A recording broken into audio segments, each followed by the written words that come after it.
Students, आज हमारा topic है mechanical advantage and the efficiency. और हम देखेंगे कि मशीन के केस में हमारे पास mechanical advantage of a machine क्या होता है और एफिशिएंसी ऑफ अ मशीन क्या होता है। अब इसके लिए हमने एक एग्जांपल मैंने ली है कि मेरे पास एक लेवर है, ठीक है, जो कि हमने पिछले लेक्चर में भी देखा था कि एक सिंपल मशीन है कि उसमें क्या होता है, हमारे पास एक फर्नेस होती है जिसके ऊपर हमने एक लकड़ी का जो है वो आप कह सकते हैं तख्ता रखा है। और उसके जरिए हम क्या करते हैं कि अगर एक साइड पे मैं एफर्ट अप्लाई करूं यानी कि फोर्स अप्लाई करूं, तो एज अ रिजल्ट जो है मैं कोई हैवी लोड जो है उसको लिफ्ट अप कर सकती हूँ, यानी कि उसको किसी खास हाइट से ऊपर उठा सकती हूँ। ठीक है, जो कि मतलब कि अगर अगर इस मशीन के बगैर मुझे उठाना पड़ता तो मेरे लिए बहुत मुश्किल था, लेकिन लिवर ने मेरा काम आसान कर दिया और इस लोड को उठाने में मेरी मदद की। ठीक है, तो अब हम देखते हैं कि इस केस में हमारे पास मैकेनिकल एडवांटेज क्या होता है। अगर मैकेनिकल एडवांटेज को मैं इन शॉर्ट MA लिखूं, तो मैं ये कहती हूँ कि मैकेनिकल एडवांटेज जो होता है वो बेसिकली क्या होता है, रेशियो होती है किन चीज़ों के दरमियान, लोड यानी कि जो वेट हम लिफ्ट कर रहे हैं, और डिवाइडेड बाय एफर्ट यानी कि एफर्ट जो हम अप्लाई कर रहे हैं मशीन पे, या फोर्स हम अप्लाई कर रहे हैं जो मशीन पे, इन लोड की और एफर्ट की बेसिकली रेशो है। यानी कि जितना मशीन जो है कोई वजन उठा रही है और डिवाइडेड बाय कि हम उसके ऊपर कितनी फोर्स अप्लाई करें, और ये हमारे पास मैकेनिकल एडवांटेज है, सिंपल। तो हम अगर लोड को देखें तो हमने पिछले केस में भी आपने देखा था कि हम लोड को हम W से डिनोट करते हैं, लोड को हम W से डिनोट करते हैं, और जो एफर्ट है उसको हम कैपिटल P से डिनोट करते हैं। अब अगर हम देखें तो इनके जो यूनिट हैं, तो जो लोड है यानी कि वो भी न्यूटन में मेजर किया जाता है, और न्यूटन में मेजर किया जाएगा, और जो P एफर्ट है वो भी न्यूटन में मेजर किया जाएगा। तो इससे हमें पता चलता है कि ये एक यूनिट लेस क्वांटिटी है और इसकी कोई यूनिट्स नहीं होंगे, यानी कि mechanical advantage of a machine जो है ये एक यूनिट लेस क्वांटिटी होगी, और इसके कोई यूनिट्स नहीं होंगे, और इसकी जो वैल्यू आएगी वो किसी नंबर्स में आएगी, यानी कि 1 2 में से कोई भी नंबर हो सकता है, कि जिसे हम ये कहेंगे कि इसका ये मैकेनिकल एडवांटेज है, और जिससे हमें ये पता चलेगा कि अगर मैं इतनी एफर्ट अप्लाई करूँ तो मैंने इतना लोड जो है वो लिफ्ट अप कर लिया है। अब हम देखते हैं सेकेंड चीज जो है वो हमारे पास एफिशिएंसी ऑफ अ मशीन है। अब एफिशिएंसी को भी हम इसी तरह से निकालने की कोशिश करेंगे कि लिवर के केस में हमारे पास एफिशिएंसी क्या आ रही है। अगर हम देखें तो मेरे पास एफिशिएंसी जो है, यानी कि उसे मैं इन शॉर्ट जो है EFF लिख देती हूँ। एफिशिएंसी जो है वो हमारे पास क्या होती है, आउटपुट डिवाइडेड बाय इनपुट। ठीक है, और ये हमने पिछले लेक्चर्स में भी देखा था कि हमारे पास ये जो टर्म्स होती हैं इनपुट या आउटपुट जो है, ये हमने पिछले लेक्चर्स में इनको डिटेल में डिस्कस किया था। अब रिवाइज कर लेते हैं कि आउटपुट हमारे पास बेसिकली क्या होता है, कि ये जो है यूजफुल वर्क है जो कि मशीन परफॉर्म करती है, और वर्क हमें पता है कि ये जो है फोर्स इनटू डिस्प्लेसमेंट होता है। तो इस केस में हमारे पास जो आउटपुट होगा ये क्या होगा, लोड और multiply by distance from the main axis, यानी कि DL जो है, यहाँ जिस तरह मैंने DL लिखा हुआ है, ये क्या है, डिस्टेंस है कि हमने मेन एक्सिस यानी कि फलक्रम से हमने उससे कितने डिस्टेंस तक मूव कराया है लोड को। ठीक है, और वो हमारे पास DL डिस्टेंस है, यानी कि लोड को अगर मैं W लिख रही हूँ तो W इंटू DL, यानी कि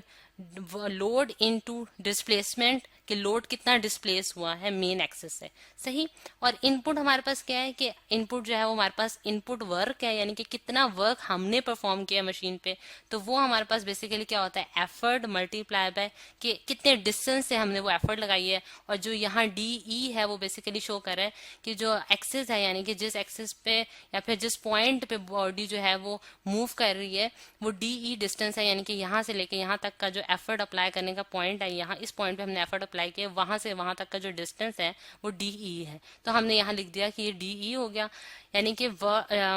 लोड इंटू DL, और जो फोर्स है या फिर एफर्ट है इंटू DE। तो ये हमारे पास एफिशिएंसी है किसी भी मतलब कि किसी भी मशीन की जो है वो हम इस तरह मेजर कर सकते हैं। अब हम परसेंटेज अगर एफिशिएंसी की बात करें तो परसेंटेज एफिशिएंसी जो है वो हम आसानी से किस तरह से निकाल सकते हैं, कि अगर मैं इसको मल्टीप्लाई और डिवाइडेड बाय जो है वो 100 कर दूं, तो हम एफिशिएंसी निकाल सकते हैं। जिस तरह से यहाँ 100 से मल्टीप्लाई भी कर दिया और 100 से डिवाइड भी कर दिया, तो इस इक्वेशन में तो कोई फ़र्क नहीं पड़ेगा। तो परसेंटेज एफिशिएंसी जो है वो कैसे हम निकालेंगे, कि WDL और P/DE जो है, और इंटू 100, और जो है, और परसेंटेज के लिए मैंने क्या है कि 1/100 को मैंने परसेंटेज का निशान से डिनोट कर दिया। तो ये मेरे पास जो है वो परसेंटेज एफिशिएंसी है। अब अगर हम देखें तो हमारे पास जो मशीन्स के केस में होते हैं, अगले पेज पे मैं इसको लिख देती हूँ। मशीन्स के केस में हमारे पास ज़्यादातर ये होता है कि जो आइडियल मशीन्स होती हैं वो हमारे पास कौन सी मशीन्स होती हैं। आइडियल मशीन की अगर हम बात करें तो हमारे पास उन केस में आइडियल मशीन वो मशीन होती है जिसकी जो एफिशिएंसी है यानी कि परसेंटेज एफिशिएंसी है वो हमारे पास 100% होता है, यानी कि परसेंटेज एफिशिएंसी जो है वो 100% होगी। इसका मतलब ये हुआ कि उसकी जो एफिशिएंसी है यानी कि उसका जो आउटपुट है, आउटपुट डिवाइडेड बाय इनपुट जो है वो हमारे पास 1 के बराबर आता है, जिससे हमें ये पता चलता है कि हमारे पास आउटपुट जो है वो इनपुट के बराबर है। यानी कि जितना हम उसके ऊपर काम कर रहे हैं यानी कि मशीन के ऊपर हम जितना एफर्ट इनटू डिस्प्लेसमेंट हमने करवाई है उतना ही हमें आउटपुट में वर्क मिला है, जितना हमने इनपुट में दिया उतना ही आउटपुट में मिला है। लेकिन रियल केस में यानी कि जो रियल मशीन्स होती हैं जो हम रियल लाइफ में यूज करते हैं उस केस में हमारे पास एफिशिएंसी जो है वो कभी भी 100% नहीं होती है। वो ऑलवेज जो है एफिशिएंसी जो है वो ऑलवेज लेस देन 100% होती है। यानी कि एफिशिएंसी हमेशा 100% से लेस होगी, परसेंटेज एफिशिएंसी यानी कि। और इन अदर वर्ड्स अगर एफिशिएंसी की बात करते हैं तो हमेशा वो लेस देन 1 होगी। सही, यानी कि इस केस में कभी भी जो है वो आउटपुट जो होती है वो हमेशा जो है वो लेस देन जो है वो इनपुट होगी। एफिशिएंसी जो है वो हमेशा लेस देन आउटपुट जो है वो ऑलवेज लेस देन इनपुट होगी। और इसकी क्या रीजंस है? इसकी बहुत सारी रीजंस हैं कि हमारे पास एयर रेजिस्टेंस है, फ्रिक्शनल फोर्सेस हैं जो कि हमारे पास उस तरह से आउटपुट में हमें उतना वर्क नहीं परफॉर्म करने देती हैं जितना हमने इनपुट में दिया होता है। अब इस चीज़ को एक और एग्जांपल्स अगर हम देखें कि अगर मैंने मेरे पास कोई भी मशीन है, जैसे अगर हमने लिवर का ही केस ले लें, तो मैंने जो उसके ऊपर एफर्ट अप्लाइड किया है यानी कि एफर्ट उसके ऊपर मैंने लगाई है, जैसे मैं पी से डिनोट करती हूँ, वो मेरे पास अगर 50 न्यूटन है, ये मैं एग्जांपल के तौर पे ले रही हूँ, और मेरे पास जो वेट मैं लिफ्ट करी थी यानी कि जो लोड है या इन अदर वर्ड मैं वेट कह देती हूँ, वेट लिफ्टेड जो है वो मैंने डब्ल्यू से डिनोट किया और वो मेरे पास 100 न्यूटन का है जो कि मैं लिफ्ट कर रही हूँ। तो अगर मैंने मैकेनिकल एडवांटेज निकालना हो तो मैं कैसे निकालूंगी? सिंपल, मैं वेट को डिवाइड कर दूंगी पी से यानी कि एफर्ट से, तो मुझे पता चलता है कि मैं 100 न्यूटन को डिवाइड कर रही हूँ 50 न्यूटन से, तो मेरे पास जो आंसर आएगा वो मेरे पास 2 आएगा और न्यूटन न्यूटन से कैंसिल हो जाएगा और मेरे पास एक यूनिट एज क्वांटिटी है, जिससे मुझे पता चलता है कि इस मशीन का मेरे पास जो मैकेनिकल एडवांटेज है वो 2 है। अब अगर हम देखें कि इसी तरह अगर मेरे पास एक और मशीन है जिसके इनपुट में जो वर्क मैं दे रही हूँ उस पर जो वर्क मैं उस पर परफॉर्म कर रही हूँ वो 600 जाउल्स का है, और आउटपुट में जो मशीन मुझे काम परफॉर्म करके दे रही है वो जो है वो मतलब कि, या फिर आप ये कह सकते हैं कि जो आउटपुट में उसने जो काम करके देना है वो हम लोगों ने देखना है कि वो कितना होगा। कि अगर वो मेरे पास 300 न्यूटन्स का है उसने जो आउटपुट में करके दिया है, और डिस्टेंस जो है डिस्टेंस जो उसने ट्रैवल किया है,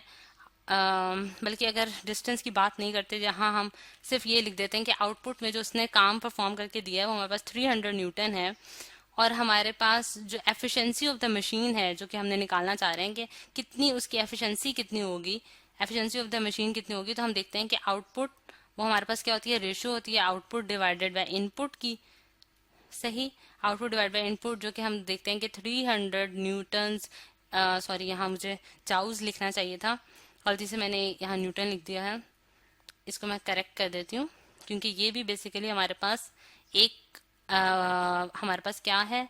हमारे पास ये एक फोर्स वर्क है, सॉरी, जिसको हम जाउल्स में मेजर करते हैं। तो मेरे पास यहाँ जो आउटपुट में आया है वो 300 डिवाइडेड बाय 600 आया है, तो जिससे मुझे पता चलता है कि इसकी जो एफिशिएंसी है वो हमारे पास कितनी आई है, 1/2 आई है। और अगर मैं परसेंटेज एफिशिएंसी की बात करूं, अगर मैं परसेंटेज एफिशिएंसी की बात करूं तो मैं इसको मल्टीप्लाई बाय 100 करूंगी तो मुझे आंसर जो मिलेगा वो 50% आएगा। यानी कि जो परसेंटेज एफिशिएंसी हुई है वो हमारे पास क्या हुई है, परसेंटेज एफिशिएंसी हमारे पास क्या हुई है कि मैंने 1/2 को मल्टीप्लाई कर दिया है 100 से और परसेंटेज का भी साइन डाल दिया, तो मुझे आंसर मिला है 50%। तो इस केस में जो एफिशिएंसी ऑफ द मशीन है वो 50% आई है, और आपने देखा है कि ये रियल केस की एग्जांपल है, और ऑलवेज जो एफिशिएंसी होगी वो लेस देन 100% होगी। तो स्टूडेंट्स, आज हमने ये देखा है कि किस तरह हम मैकेनिकल एडवांटेज और एफिशिएंसी निकाल सकते हैं किसी भी मशीन के केस में।